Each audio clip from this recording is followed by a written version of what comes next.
CM Revanth కు మరొకసారి సవాల్ చేశారు BRS working president KTR. Revanth మగాడైతే సీఎం పదవికి రాజీనామా చేసి మల్కాజ్గిరి నుంచి ఎంపీగా పోటీ చేయాలని ఛాలెంజ్ చేశారు. తాను కూడా సిరిసిల్ల ఎమ్మెల్యే పదవికి రాజీనామా చేసి మల్కాజ్గిరి నుంచే పోటీ చేస్తానని అన్నారు. మగాడివైతే ఒక్క సీటు గెలిపించుకో అని మాట్లాడుతున్నాడు. మరి నేను కూడా అంటున్నా, రేవంత్ రెడ్డి దమ్ముంటే, నీకు సత్తా ఉంటే, నేను మొన్న చెప్పిన మళ్ళీ చెప్తున్నా, మగాడివైతే రా, నువ్వు నిలబడ్డ మల్కాజ్గిరి పార్లమెంట్కే రా, ముఖ్యమంత్రి పదవికి రాజీనామా చేసిరా. రాష్ట్రంలోని అన్ని సీట్లు కాదు, ఒక్క సీటే అన్నావు కదా, ఒక్క సీటునే తెలుసుకుందాం దా. నేను రాజీనామా చేస్తా నా సిరిసిల్ల ఎమ్మెల్యే పదవికి, నువ్వు కూడా రాజీనామా చేసిరా, మల్కాజ్గిరి పార్లమెంట్లోనే తెలుసుకుందాం అని. అప్పటి నుంచి మళ్ళా సడిలేదు సప్పుడు లేదు. అందుకే నేను అంటున్నా, మగతనం అంటే ఎలక్షన్లు గెలుచుడు కాదు, మగతనం అంటే మగాడి. రేవంత్ ప్రభుత్వానికి తమ పార్టీ నుంచి ఎలాంటి ముప్పు లేదన్నారు బీఆర్ఎస్ వర్కింగ్ ప్రెసిడెంట్ కేటీఆర్. 5 ఏళ్లు రేవంత్ ప్రభుత్వం చల్లగా ఉండాలన్నారు. అయితే రేవంత్ ప్రభుత్వానికి సొంత పార్టీ నేతల నుంచే ముప్పుందని వ్యాఖ్యానించారు కేటీఆర్. ఖమ్మం, నల్గొండ కాంగ్రెస్ నేతల నుంచే నిత్యం రేవంత్ సర్కార్కు ప్రమాదం పొంచి ఉంటుందని జోస్యం చెప్పారు. సెక్రటేరియట్లో మాట్లాడతాడు, నేను ఇక్కడ ఏదో ఉంటుంది అనుకొని వచ్చినా, లంకె బిందెలు ఉంటాయనుకొని వచ్చిన, ఇక్కడ లంకె బిందెలు లేవు, అన్ని ఖాళీ కుండలు ఉన్నాయని చెప్తున్నాడు. లంకె బిందెల కోసం గడ్డపారలు పట్టుకొని, తటపారలు పట్టుకొని, నెత్తి మీద దుప్పటి కప్పుకొని అర్ధరాత్రి ఎవరు తిరుగుతారు? మరి ఈయన గతంలో ఏం చేస్తున్నారో నాకైతే తెలియదు, కానీ ఈ లంకె బిందెల కథ అయింది, జేబుల కత్తెరల కథ అయింది, అసలు ముఖ్యమంత్రి స్థాయిలో మాట్లాడే మాటలేనా? ఆ ఫ్రస్ట్రేషన్ ఏంది? ఆ ఊగిపోవుడేంది ఆవేశంతో? ఇంకా దిక్కుమాలిన పదం ఏంటంటే మానవ బాంబులు అవుతారట. రేవంత్ రెడ్డి గారికి నేను చేసే విజ్ఞప్తి ఒకటే, మానవ బాంబులు ఇవి అవి కాదు, నీ పక్కనే ఉన్నాయి కాంగ్రెస్ పార్టీల బాంబులు. ఎవరో కాదు నీ కూల్చేది, నీ పక్కనున్న బాంబులేవు, నల్గొండ బాంబు, ఖమ్మం బాంబు, వాళ్ళే నీ గవర్నమెంట్ మీద వాళ్ళే చేస్తారు. చేసేదంతా మేమేం చేయం. మేము మనస్ఫూర్తి కోరుకుంటున్నాం రేవంత్ రెడ్డి గారు, నువ్వు 5 ఏళ్ళు నిక్షేపంలాగా ఉండాలి, 5 ఏళ్ళు ఉండాలి. నువ్వు ఇచ్చిన 420 హామీలు అమలు చెయ్యాలనే డిమాండ్ చేస్తున్నాం, చెయ్యాలనే కోరుకుంటున్నాం. అందుకే రేవంత్ రెడ్డి గారు బీపీ పెంచుకొని ఆగమాగం కాకు, నీవు బీపీ గోలు వేసుకో, మంచిగా సల్లగా కూసో. నీకు మా వైపు నుంచి ఏం ప్రమాదం లేదు. నీకు ప్రమాదం అంటూ ఉన్నదంటే నీ పక్కన కూర్చున్న నీ కాంగ్రెస్ వాళ్ళతో ఉన్నది తప్ప మా నుంచి నీకేం బాధ లేదు. నువ్వు 5 ఏళ్ళు కొనసాగు, నువ్వు అట్లే ఉండు.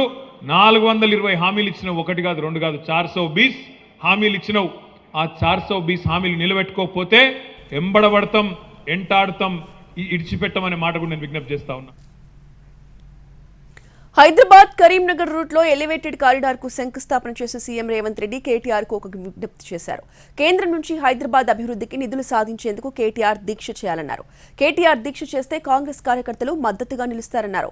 ఈ విషయంలో కేసీఆర్ ను కేటీఆర్ స్ఫూర్తిగా తీసుకోవాలన్నారు సీఎం రేవంత్.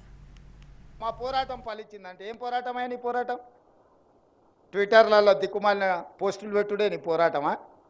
మిత్రుడు కేటీఆర్కు నేను సూచన చేస్తున్నా, హైదరాబాద్ నగర అభివృద్ధి కోసం ధర్నా చౌక్లో ఇంద్ర పార్క్ దగ్గర మీరు ఆమరణ నిరాహార దీక్ష చేయండి, మేము సంపూర్ణంగా సహకరిస్తాం. గతంలో కేసీఆర్ గారు చెప్పారు ఒక మాట, కేసీఆర్ చచ్చుడో తెలంగాణ వచ్చుడో అని. ఇప్పుడు కేటీఆర్ గారు కూడా ఆ స్ఫూర్తిని తీసుకొని కేటీఆర్ చచ్చుడో నగరానికి నిధులు వచ్చుడో రెండిట్లలో ఏదో ఒకటి తేలే విధంగా కార్యక్రమాన్ని తీసుకోవాల్సిందిగా ఆయన దీక్ష కూర్చుంటే మా కార్యకర్తలే కంచేసి కాపాడుతుంది. దానికి మా మైనంపల్లి హనుమంతరావు గారిని పూర్తి బాధ్యత. పోలీసులు గిన మళ్ళీ ఆయనను అర్ధరాత్రి పూట దవాఖానకు తరలించకుండా మా హనుమంతన్నకు ఆ బాధ్యత అప్పచెప్తా. సీఎం రేవంత్ రెడ్డిపై ఘాటు వ్యాఖ్యలు చేశారు బీఆర్ఎస్ వర్కింగ్ ప్రెసిడెంట్ కేటీఆర్. జేబులో కత్తెర్లు పెట్టుకుని తిరుగుతున్నారని, జేబు దొంగలాగా మాట్లాడుతున్నారంటూ రేవంత్ పై కామెంట్ చేశారు.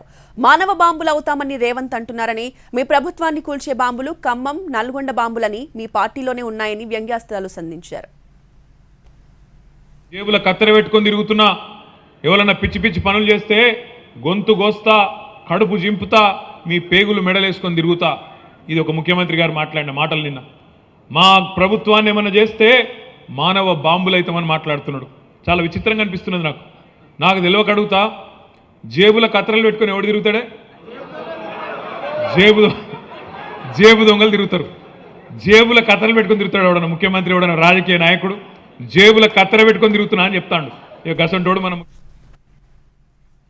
గత బీఆర్ఎస్ ప్రభుత్వంలో హైదరాబాద్ లో ఏం అభివృద్ధి జరగలేదన్నారు సీఎం రేవంత్. బీఆర్ఎస్ ప్రభుత్వం వచ్చాక డ్రగ్స్, గంజాయి, పబ్లు వచ్చాయి తప్ప ఏం వచ్చాయని ప్రశ్నించారు. గత 10 సంవత్సరాలు బీఆర్ఎస్ అధికారంలో ఉన్నప్పుడు హైదరాబాదు నగరంలో ఏదైనా ఒకటి శాశ్వతమైన అభివృద్ధి చేసిండ్రా? మీరు ఒక్కసారి ఆలోచన చేయండి.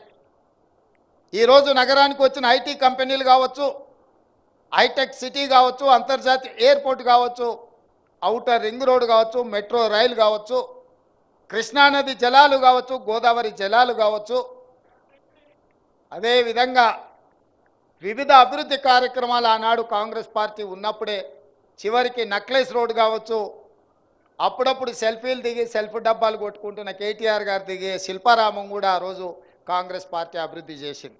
ఈ నగరంలో వాళ్ళు సాధించిన అభివృద్ధి గత 10 సంవత్సరాలలో ఏదైనా అంచనా వేస్తే గంజాయి వచ్చింది, డ్రగ్స్ వచ్చినాయి, పబ్బులు వచ్చినాయి.